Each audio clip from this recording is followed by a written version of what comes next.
As promised, the war in Iraq will end by the end of this year, and all our troops will be home. All of them.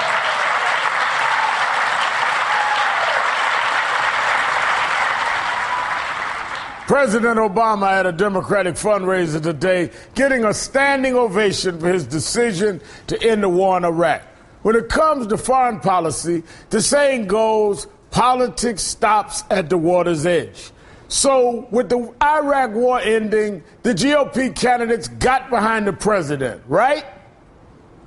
We've lost, in many respects, we've lost control and lost the war in Iraq. Was the president's administration out-negotiated by the Iraqi leaders? The last thing that you want to do is put those men and women's lives in peril, and I think that's what the president's done.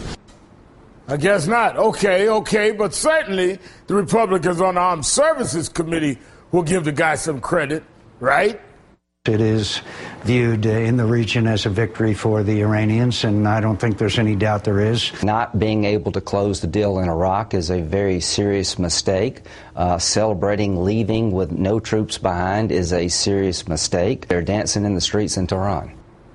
Let's be clear here. The timetable for pulling out was President Bush's timetable, and no matter what it is, Republicans flat out refuse to give this president any credit.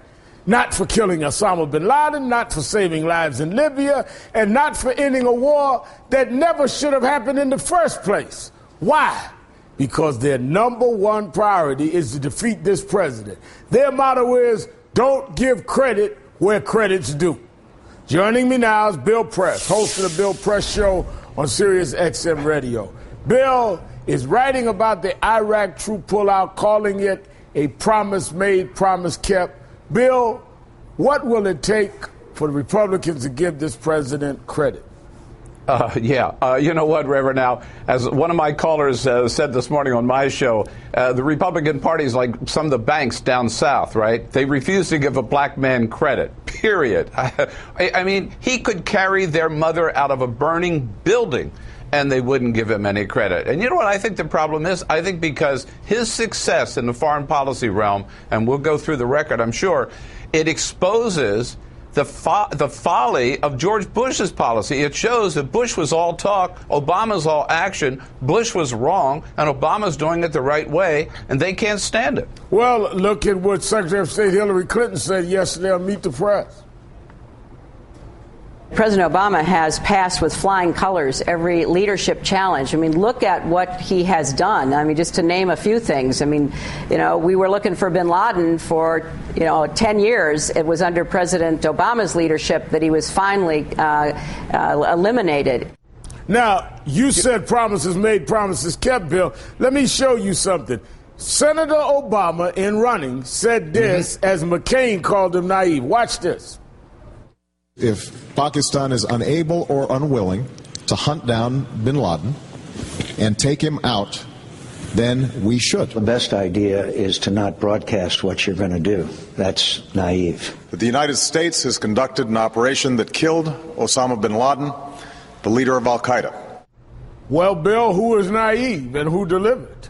Yeah, no, exactly. And by the way, you could add certainly to Osama bin Laden, Anwar al-Awlaki, he's gone. Muammar Gaddafi is gone. The operation in Libya, huge success, 7 months, ending the Iraq war, which, by the way, candidate Obama also promised to do, finally ending that, bringing all of our troops home. In addition to that, Reverend, now, I checked out the numbers on these drone strikes against these terrorists in Pakistan who are attacking American troops.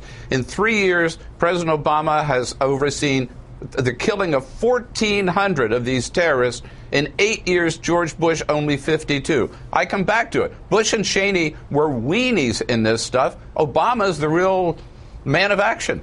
Now, despite all of that, and despite some of us that are progressive disagreeing with some of the policies, right, he's done what he promised and he said he was going to do, yet it's not good enough for his Republican adversaries. You know why? I think because, first of all, I have to tell you, some of my liberal friends, Reverend Hour, are saying they think Obama should give back his Nobel Peace Prize, right? Because he's been so tough. But look, here's the problem. You know, they were planning to run, their whole thing was, they were planning for 2012 to run that 3 a.m. ad. Remember the Hillary ad against President Barack Obama in the primaries? Who's ready for the 3 a.m. call? They were going to run that against Obama. They can't run that anymore. That issue is off the table. President Obama has delivered. He's got a record unparalleled. He's the real deal when it comes to the war on terror. Bill Press, thanks so much.